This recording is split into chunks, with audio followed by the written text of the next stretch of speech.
Hi friends, இன்றைக்கி special இனிப்பு கொழுக்கட்டை எப்படி செய்கிறதுன்னு பார்க்கலாம். பாத்திரத்தில் 2 கப்பு தண்ணி சேர்த்திக்கலாம். தண்ணி நல்லா கொதிக்கட்டும். 200 கிராம் வெல்லம் சேர்த்திக்கலாம். நல்ல வெல்லமாக வாங்கிட்டோன்னா டஸ்ட்டு எதுவுமே இருக்காது. இது நம்ம ஃபில்டர் பண்ணாமல் நம்ம அப்படியே இதில் குக் பண்ணிக்கலாம்.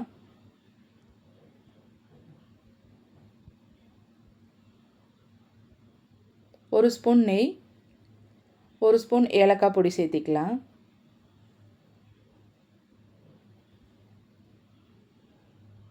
இது நல்லா கொதிச்சா போதும், பாகு வரணுன்ட்டு இல்லை. 250 கிராம் பச்சரிசி மாவு சேர்த்திக்கலாம். இது நல்லா கலந்து விட்டுட்டே இது சேர்த்திக்கணும். அடுப்பு சிம்மில் வச்சுக்கோங்க. கட்டி இல்லாமல் இது நல்லா பிரட்டி விடணும். தண்ணி அதிகமாகவும் இருக்கக்கூடாது.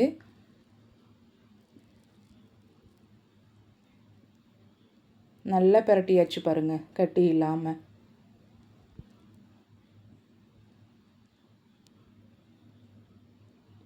இப்போ இது ஆறட்டும். நல்லா ஆறின பின்னாடி இதை கொழுக்கட்டை பிடிச்சிக்கலாம்.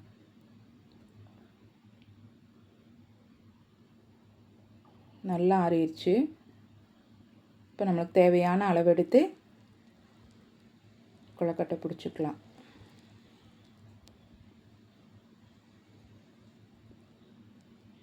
நம்மளுக்கு என்ன சைஸ் வேணுமோ அந்தளவு மாவு எடுத்துக்கலாம். இதே மாதிரி எல்லா மாவுலேயும் நம்ம கொழுக்கட்டை பிடிச்சி எடுத்துக்கலாம். எல்லாம் ரெடி பண்ணியாச்சு. இட்லி பாத்திரத்தில் தண்ணி காஞ்சதையும் இட்லி குழி வச்சு மேலே துணி சேர்த்திக்கலாம். பிடிச்ச கொழுக்கட்டையை நம்ம இதில் சேர்த்திக்கணும். குழந்தைங்க பெரியவங்க எல்லாத்துக்குமே ரொம்ப பிடிக்கும், விரும்பி சாப்பிடுவாங்க.